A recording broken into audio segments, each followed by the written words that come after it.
please welcome a returning fister, Allison.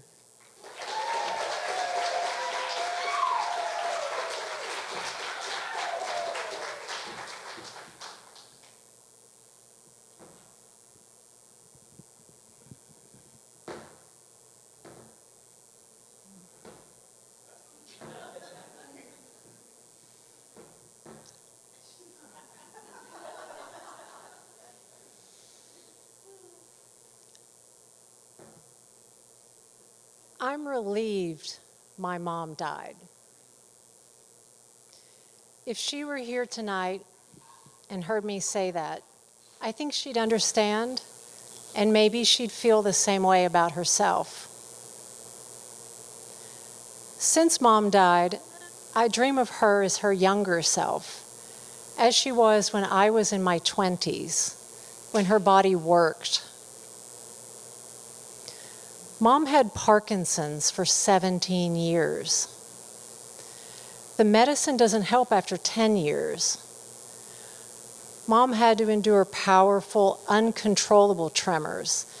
This is a person who, on the inside, was calm and still, quiet and observant. It was as if her body were captured and shaken by a rebel force. My favorite thing about Mom was she was sensible. That's what I said at her memorial service. People do not celebrate a woman for being sensible. People want a woman to put others first, provide free labor. Mom tried to do what she wanted. Her favorite thing was reading. She loved to sit on the screen porch with her cat and read detective novels. She used to say, when the music starts, you can choose not to dance. Her own mother died at 35 of ovarian cancer. Nobody explained to Mom why her mother was slowly shrinking away in her bed. They didn't let Mom go to the funeral. When her dad married a new woman, the first thing the stepmother did was get rid of Mom's beloved cat. The stepmother claimed the cat was lost and walked with Mom around the neighborhood putting up lost cat signs. Mom later understood her cat was probably not lost. Mom grew up in Chicago. She got a scholarship to go to college.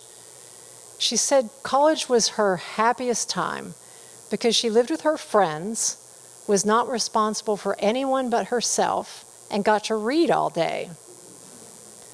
Mom graduated Phi Beta Kappa and summa cum laude. She wanted to go to medical school. Instead, she married my dad, had 3 kids, and found herself in small-town Tennessee washing diapers. Dad started having affairs once the kids arrived, but Mom waited until I, the youngest child, was in 1st grade before she filed for divorce. Sensible. I remember sitting on the carpet in the dark hallway, watching Mom in the bright kitchen, moving fast, getting ready for work. When I told her this memory, she said that was probably when her supervisor wanted to date her, but she refused, so he moved her to the swing shift as punishment. The miserable schedule made her almost quit. Then the union took her case and won.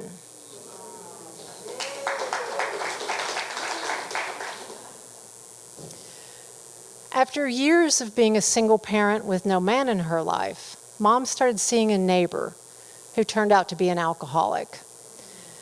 She tried to get rid of him, but he wouldn't leave her alone. For years, I witnessed him abusing her. Brutal physical violence and relentless psychological assault. I saw him choke her, bang her head against the wall, grab her hair, twist her arm, trip her, push her down the stairs, hit her with a fireplace poker. The few times we called 911, the police came, chatted with him, and left. We moved to a town an hour's drive away.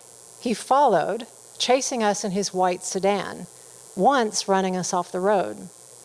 He slashed our tires in the carport. He knocked on the windows during the night. He shot and killed the neighbor's dog in broad daylight. The worst thing about domestic violence is that the monster is in the house, and somebody let him in. It ended when Mom started seeing a coworker who scared off the abuser. Mom came to love this new man who became my stepfather. The problem for me was that I did not trust adults at this point. I certainly did not trust men, and I did not believe Mom could keep me safe. So, at 14, I moved away from Mom. When I was in my 20s, Mom and I took a trip to England. This was a big leap because Mom was frugal and did not have a passport. We flew into London and rented a car. I was the driver and Mom was the navigator with the map. We drove all over on a pilgrimage to the locations where Mom's favorite Agatha Christie novels were set. We'd arrive at the ruins of some ancient nunnery, get out, walk around. Mom would point, "This is where the body was buried." Then we'd go to the village pub for a pint and shepherd's pie, stay overnight at the inn, have tea and scones for breakfast, then hit the road. I have a photo from that trip. Mom's wearing a London fog trench coat. It has a wide belt and the collar is turned up. Her glasses are misted with rain and she's smiling. Not a smile for the camera, but a real smile. When our first baby was due, Mom came to Tucson to help. We came home from the birth center with our tiny baby on that January day, the sun shining, snow on the mountains. Mom had chicken and dumplings warm on the stove. A few days after the birth, I was a wreck. Somebody knocked on the front door. Mom was sitting in the glider chair holding the baby. I went to answer the door. Mom said, "Should you?" I looked at myself in the full-length mirror. I was wearing nothing but a nursing bra with the cups unhooked to let my cracked nipples breathe, and see-through mesh briefs with my stretched out belly hanging down, a not-so-sanitary pad stuffed at the crotch. My hair was wild with bedhead. I caught Mom's eye in the mirror. Her face was neutral. She never told me what to do. We started laughing together, that kind of uncontrollable, can't stop laughter. When our kids were little, we spent weeks at Mom's house in the summer. We played in the creek and went to the library. We picked blackberries and ate them all without making pie. I had time to sit with Mom on the screen porch, drink tea, and talk about life. For 10 years, I managed Mom's household with power of attorney. My stepfather had died soon after Mom got Parkinson's, so she was alone. Her house was way out in the country in a town with no traffic light, 2 hours from a city. She wanted to stay in her own home until the end. I made that happen for her. Mom had been a government employee at the nuclear plant for 30 years. Thanks to the union, she had a long-term care policy that paid $65,000 a year for in-home care. I paid the caregivers a good wage, and they loved working for Mom. They ate dinner together every night. They got to sit in one of the reclining chairs and watch Masterpiece Theater on TV with Mom. Most of these women were evangelical Christians. Mom was a science person with no interest in church. She resented the Baptist preacher who lectured on Mother's Day about the sin of divorce while staring straight at her. But having different beliefs did not get in the way. The caregivers became Mom's dear friends. Mom was bedridden for a long time. An alarm went off every 2 hours for the caregiver to turn her body to prevent bed sores. We got hospice at home to help the caregivers as much as help Mom. The end was slow.